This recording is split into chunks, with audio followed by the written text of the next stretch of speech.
SSC 25 test পরীক্ষার routine প্রকাশ করেছে শিক্ষা বোর্ডগুলো। এখন পর্যন্ত যশোর বোর্ড তোমাদের টেস্ট পরীক্ষার রুটিন প্রকাশ করেছে SSC 2025 সালের। সেক্ষেত্রে তোমাদের এই নোটিশে তোমাদের শিক্ষা বোর্ড কর্তৃক দেওয়া, এটা তোমাদের স্কুল থেকে দেওয়া নয়। সেক্ষেত্রে তোমাদের কিন্তু এই রুটিনটাই কিন্তু অধিকাংশ স্কুল ফলো করবে। আর তোমাদের রুটিনে কিছু বিশেষ নির্দেশনাবলী দেওয়া রয়েছে, সে বিষয়ে আলোচনা করব। এবং তোমাদের আস্তে আস্তে সকল বোর্ডে কিন্তু রুটিন প্রকাশ করবে SSC 2025 টেস্ট পরীক্ষার রুটিন বা নির্বাচনী পরীক্ষার রুটিন। এই রুটিনগুলো তোমাদের কিন্তু অধিকাংশ স্কুলগুলোই তোমাদের ফলো করবে। সেক্ষেত্রে যে যশোর বোর্ডে যে তোমাদের পরীক্ষা রুটিন প্রকাশ করেছে টেস্ট পরীক্ষার SSC 2025 সালের, সেক্ষেত্রে তোমাদের এখানে পরীক্ষা শুরু হচ্ছে 20 অক্টোবর 2024 রবিবার থেকে গণিত পরীক্ষার মধ্যে দিয়ে কিন্তু শুরু হচ্ছে। 21 অক্টোবর শুরু হবে তোমাদের সোমবার বাংলা প্রথম পত্র। তো তোমাদের প্রথমে কিন্তু গণিত পরীক্ষা রয়েছে। তোমাদের পরীক্ষা শেষ হবে 5 নভেম্বর মঙ্গলবার উচ্চতর গণিত এবং প্রমিত নাগরিকতা দিয়ে। সেক্ষেত্রে তোমাদের বিশেষ যে আর রুটিনটার লিঙ্ক ডিসক্রিপশনে দেওয়া থাকবে, তোমরা ওখান থেকে ডাউনলোড করে নেবা, রুটিনটা ভালোভাবে অ্যানালাইসিস করে দেবা। তবে শুধু এখন পর্যন্ত তোমাদের যশোর বোর্ডে টেস্ট পরীক্ষার রুটিন প্রকাশ করেছে SSC 2025 সালে। সেক্ষেত্রে তোমাদের কিন্তু আস্তে আস্তে সকল বোর্ডে কিন্তু টেস্ট পরীক্ষার রুটিন প্রকাশ করবে। তবে তোমাদের টেস্ট পরীক্ষায় কিছু বিশেষ নির্দেশনাবলী ফলো করতে হবে, তোমাদের মাস্ট বি ফলো করতে হবে। তো তোমাদের এখানে বিশেষ যে নির্দেশনাবলীগুলো দেওয়া আছে, তোমাদের 1 নম্বরে সকল শ্রেণীর সকল বিষয়ের পরীক্ষা পূর্ণ নম্বরে এবং পূর্ণ সময়ে অনুষ্ঠিত হবে।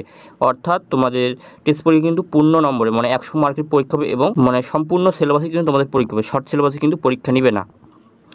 তারপর 2 নম্বরে দেওয়া আছে প্রশ্নপত্রের উল্লেখিত সময় অনুযায়ী পরীক্ষা গ্রহণ করতে হবে। 3 নম্বরে দেওয়া আছে সুষ্ঠু পরীক্ষা গ্রহণের জন্য 18 অক্টোবর তারিখে অবশ্যই সকল প্রতিষ্ঠানকে পরীক্ষামূলক নমুনা প্রশ্নপত্র ডাউনলোড করতে।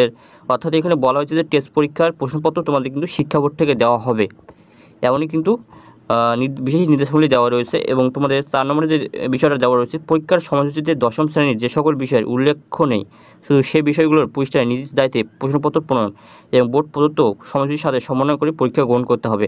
অর্থাৎ তোমাদের যে এই রুটিনে যে বিষয়গুলো উল্লেখিত রয়েছে সেই বিষয়গুলোর প্রশ্নপত্র কিন্তু শিক্ষা বোর্ড তৈরি করবে। রুটিনে যে সাবজেক্টগুলোর বিষয় উল্লেখ নেই সেগুলো তোমাদের কিন্তু স্কুল কৃতপক্ষ কিন্তু প্রশ্নপত্র তৈরি করবে। তাও তোমাদের 5 নম্বরে দেওয়া আছে প্রথমে সৃজনশীল, পরে রচনামূলক ও পরে বহু নির্বাচনী পরীক্ষা অনুষ্ঠিত হবে এবং উভয় পরীক্ষার মধ্যে কোনো বিরতি থাকবে না। অর্থাৎ তোমাদের প্রথমে পরীক্ষা হবে সৃজনশীল, তারপর তোমাদের পরীক্ষা হবে বহু নির্বাচনী মানে MCQ পরীক্ষা হবে, তার মধ্যে তোমাদের কিন্তু বিরতি থাকবে না। 6 নম্বর বলা আছে পরীক্ষার হলে কোনো পরীক্ষার্থী অ্যানালগ ঘড়ি ও নন প্রোগ্রামেবল সায়েন্টিফিক ক্যালকুলেটর ব্যতীত অন্য কোনো ইলেকট্রনিক ডিভাইস ব্যবহার করতে পারবে না। অর্থাৎ তোমার পরীক্ষার হলে কোনো পরীক্ষার্থী তোমরা অ্যানালগ ঘড়ি এবং তোমরা হচ্ছে নন প্রোগ্রামেবল সায়েন্টিফিক ক্যালকুলেটর ছাড়া তোমরা কিন্তু পরীক্ষায় আর ব্যতীত তোমরা কিন্তু অন্য কোনো ইলেকট্রনিক যন্ত্রপাতি, ডিজিটাল ঘড়ি হতে পারে, সেটা যে কোনো কিছু হতে পারে, সেক্ষেত্রে তোমরা কিন্তু পরীক্ষা হলে ব্যবহার করতে পারবে না। তারপর তোমার 7 নম্বরে দেওয়া আছে সময়সূচিতে উল্লেখিত বিষয়ে সমূহের পরীক্ষা বোর্ড থেকে সর্বকৃত প্রশ্নপত্রের পরীক্ষা গ্রহণ করতে হবে। অর্থাৎ তোমাদের সময়সূচি উল্লেখিত বিষয় সমূহের পরীক্ষা কিন্তু বোর্ড থেকে প্রশ্নপত্র স্মরণ করবে স্কুলগুলো এবং তোমাদের পরীক্ষায় বোর্ড কর্তৃক নির্ধারিত বিষয়সমূহের পরীক্ষা অন্য কোনো প্রশ্নপত্র গ্রহণ করা যাবে না। যে বিষয়গুলো তোমাদের রুটিনে উল্লেখ রয়েছে সেই বিষয়গুলোর প্রশ্নপত্র শিক্ষা বোর্ড তৈরি করবে এবং শিক্ষা বোর্ডের প্রশ্ন ব্যতীত অন্য কোনো প্রশ্নপত্র গ্রহণ করতে পারবে না স্কুলগুলো। তারপর তোমার 8 নম্বরে দেওয়া অনলাইনে প্রদত্ত প্রশ্নপত্র ডাউনলোডের জন্য প্রয়োজনবোধ পার্শ্ববর্তী প্রতিষ্ঠানের বা কেন্দ্রে বিদ্যালয়ের সহায়তা নেওয়া যাবে। 9 নম্বরে দেওয়া আছে প্রতিষ্ঠান প্রদান করা সংশ্লিষ্ট উপজেলা মাধ্যমিক শিক্ষা অফিসারের মাধ্যমে বিদ্যুৎ বিভাগের সাথে যোগাযোগ করে বিদ্যুৎ সরবরাহ নিশ্চিত করার উদ্যোগ গ্রহণ করতে হবে। অর্থাৎ তোমাদের পরীক্ষা চলাকালে যদি বিদ্যুৎ না যায় সেক্ষেত্রে স্কুলগুলো উপজেলা মাধ্যমিক শিক্ষা অফিসারের মাধ্যমে বিদ্যুৎ বিভাগে যোগাযোগ করে সেটার সিদ্ধান্ত নেবে যে যাতে পরীক্ষার সময় কারেন্ট না চলে যায়। তাহলে এখানে বলা আছে তোমাদের 10 নম্বরে মোস্ট ইম্পর্টেন্ট, যেটা হচ্ছে তোমাদের পরীক্ষার ফি বাবদ পরীক্ষার্থী প্রতি 10 টাকা হারে সোনালী সেবার মাধ্যমে জমা দিতে হবে। এটা হচ্ছে তোমাদের পরীক্ষার ফিস, এটা তোমাদের স্কুল কর্তৃক তোমাদের সোনালী সেবার মাধ্যমে এটা বোর্ডে পাঠিয়ে দিবে প্রতি 10 টাকা হারে। 11 নম্বরে বলা আছে যে কোনো ধরনের সমস্যা হলে দেখা দিলে এগুলো তোমাদের হচ্ছে স্কুলের কাজ।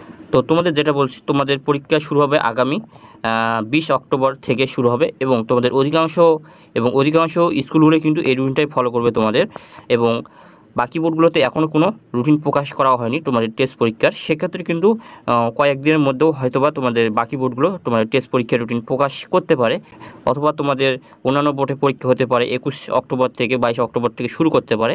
এক এক বোর্ড এক এক তারিখ থেকে শুরু করতে পারে। এটা হচ্ছে বোর্ডের ব্যক্তিগত ব্যাপার। তবে তোমাদের অধিকাংশ শিক্ষা বোর্ডে তোমাদের 20 বা 21 তারিখ থেকে শুরু করতে বলবে টেস্ট পরীক্ষা। এবং তোমাদের টেস্ট পরীক্ষায় পাশ করা খুবই গুরুত্বপূর্ণ, কারণ তোমরা যদি টেস্ট পরীক্ষায় পাশ করতে না পারো সেক্ষেত্রে কিন্তু স্কুলগুলো তোমাদের ফর্ম ফিল আপ করতে দিবে না। সেক্ষেত্রে তোমাদের 1 থেকে 2টা সাবজেক্ট ফেল করলে হয়তো বা তোমাদের স্কুলগুলো তোমাদের ফর্ম ফিল আপ করতে দিবে, তবে 3 থেকে 4টা সাবজেক্ট ফেল করলে স্কুল কর্তৃপক্ষ তোমাদের কিন্তু ফর্ম ফিল আপ করতে দিবে না, এটাও মাথায় রাখবা। সেক্ষেত্রে তোমরা টেস্ট পরীক্ষাটা অবশ্যই গুরুত্ব সহকারে নিবা। তো এখানে ভিডিও শেষ করতেছি। যদি ভিডিও ভালো লাগে অবশ্যই একটা লাইক, সাবস্ক্রাইব, কমেন্ট করে তোমাদের বন্ধু মাঝে শেয়ার করবা। তো দেখা হচ্ছে আরেকটা কোনো ভিডিও, তখন ভালো থাকো।